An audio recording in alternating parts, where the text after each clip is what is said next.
ai na vàng ở cầu về thế này thế hết tiền tất cả không ai na thủ cái này nè mình còn việc lại hiện lâu qua hết tiền việc hết cái gì chưa cái chuột cái ngầm ngông là vấn đề năng mà số kinh lần tiền mấy tệ cái gì thế nó hết cái lâu hiện thiếu đang mang quên ở thì thầy lâu mi thì nó pa thiên chưa cái nó ra lâu qua này nó khát về mà sẽ lâu pa thiên này cái bề ram chế tuna alang ram he pale papale thara thiang hem phunai na pathum banga cái bề chế ania vang hen adang lam thei lo zone number ngatinge itel lo ti hen lâu pa cái zo ta zone tin an khila puang me ka chuan khil puan an lo se chu atak rama theng tu ren minung pathum mang yan nang chun jom ro lalpan min lo ti chu voina hian elai mona alo lang ta lalpa pathian chu phakinam ro se ti chuan hai soi che che chu min ti ba ne soi che ngai ti kan mi khin nalama tu lai kan christian nu na chon che ma har vela tak buka silai ka na chan he silai lo lang sel he abama phe pathian thu ata chuan silai ma in do na chu abama phe ani thei do nam ni ti he zona lo theng ani ma se voina ya no na do tak o he silai lo lang he kharawin do pui pathum na alo khen hu na chuan communist sarkar hian Christian te he an sarkar thu nei na le an sa khu thu nei na mangel Christian te noi chimi le ro chimi tumin an ron pe dona chuta chuan thai to pin thoi nan ron ve them chunga ma se alaram ka tun tin na te ro chu do man ne thai don lo mane chu wangin voina hian lawin pe ro ti en khil ro pom ro silai king telin atia ta chuan chu tiang lalpa pathian thu tak alo khen na chuan khai lalpa chu thi hot chu ani donem ne tin lalpa he ka so se thi ma se a chan na alo khen na chuan thuinan beanga tianginan beanga anne don silova chumi to pa chuan anti thayom chun chu grenade bomle thil hom dang te ni lovin silai mu mangin Christian chu anmani sa kholaram tun dinam thainan hindularam ten chutiang henan chan thainan silai mangin khaile tuna hian nang iswa khisa iti chanchin he isoile donam ti in silai kwa anma thon tiranga tin ilali iswa khisa ipathian nei he ipathan donam ti in ana tiranga yolo chuan kan ka fluk don ti in cho thu pe cho Christian te nena Christian te ma hian lalpa ram tun tin lo khen na tur hian alo khen tel dona wangin silai king tel ro cho lo khiat lo thainan chumi ne na an chan thai na tur chuan lalpa sil fen anin bel atul dona ne chu wain ka sil fen anin bel atul dona silai lo te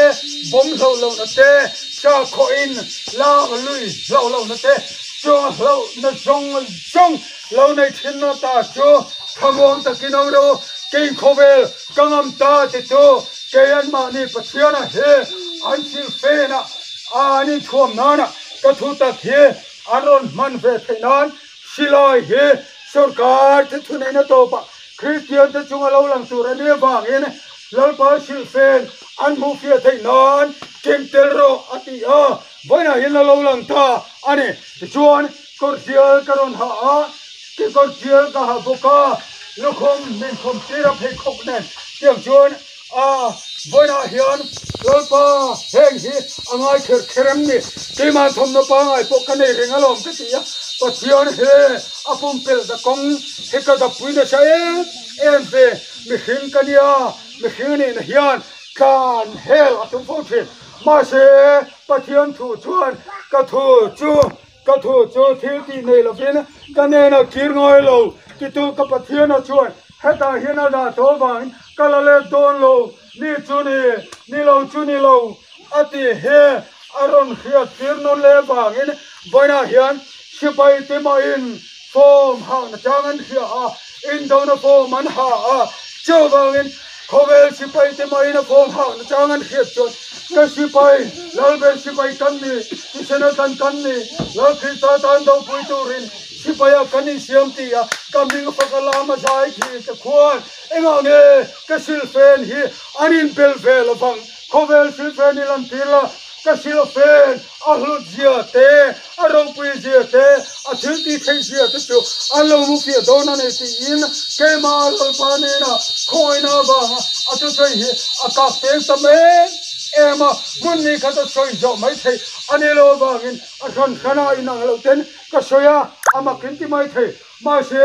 voina hian chu tiang chu kanena lol pan a thu thong aron da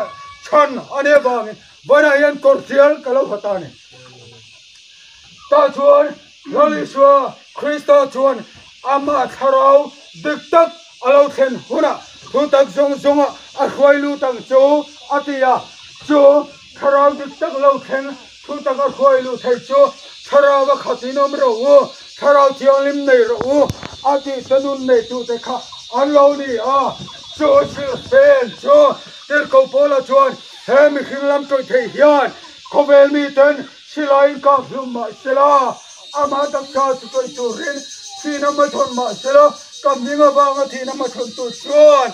kan nunga suya karonga bola pagin athilo bang anunga rengang atia bangin lalpa pathian chuan chu silfen hlutak le toi theilo toi thei hian toi theilo na sin turani he thi thei hian thi theilo na sin turani ati pathian thu tak khara phiang him silfen na chu kana mi khin na ti sa na te kana mi khin na ngai tu na bo ho khara do thin te he thin thak le khara ba kang fa ya ma lalpa khara silfen kanin pel chuan silai kan hlau banga bom kan hlau banga in do thona kan hlau bang engma kan hlau don lo lalpa ram chu kan nena chun chini na oma herama hian aram thiang hlem chu lalpan aron hu don ani chu ram thiang hlem hun na tur chuan voina hian ralgo kanga hian nanga molin ti vioma la ain ti vioma la khia tir tu dan kamon du chewangin Auro, soiro, boro, min dia bangin, voina hian, era ai ralbong kachumi, min fan ko tirta, aloni, lalpa min chu fukin numero se, amen, amen, hallelujah, amen, amen. Tachuan, ato bernatana, hey Bible hika oma tay maya, hetiange engot chuan, abadang daive, Bible tachu, ke wachir ve on tak. Enga tinge ahonga or dai aba makve ti zona khatam tak lalpa hey hi zona tam tak katong don sin e tinge ka chana e te ti tu singe hati lo hian ti thelo mi ka ti ve poi lalpan ni lo chuni lo chok tak le woi to kinon phut mai ro ira chin piang ira mani sela ang kawang chingan nel bang te lama thang don ani ti to pathian chuan voina hian kati turang che he ti mai ro ate bangin Bible hi kalor ta dai maya a chan lal pan min pe dan chu khovel mi te hian lali chuanung kan tuya rum kan bol na ko hian ho ke mani thia min chan na tur Kemani ro re na pelle tha kanti ho Christian nun na dan mo tam tak hi kan nga ema chung mang chuan kaima kemani he in hum him kan tuma in hum him nan kan manga pho kan manga chung jong ta chu lalpa pathian chuan he tharawin do pui pathum na lom tu rai chuan enga tang ma ka lo aman tak don lo chu bang chuan ka thu ta ka dinga ka ma changam te ka sona ba hian ka silfen in bela piang ten he pathian thu ta khi om pho an lo mang to anga ta chuan mi sual thalal thein ron ka ma sala chu pathian thu ta chu pho mana bangin nè tu lal pa pathian in ani na puang chuak don ani mel ma pa ti ko mi na omanga khi sa ram tun dini na oma he pathian thu tak he me en tu point kanun na tu ratana kole thu tak lanun na kani ti tu he bible lali so krista nun na thu tak chuan na bu he boina hian om phom mangen tharalin do pilawam tur he machon tur he ilawin pe ho hallelujah chiti chuan kan pathian the na pa pathian ro pui na cho he ral thuam om phom mang tu dane ra hian la pan min ho ter don ani Kobel si paiten anom phua silai mo dan na an bel thinang hian keni po pathian thu tak he sual si pai si ti theina dolet nu turin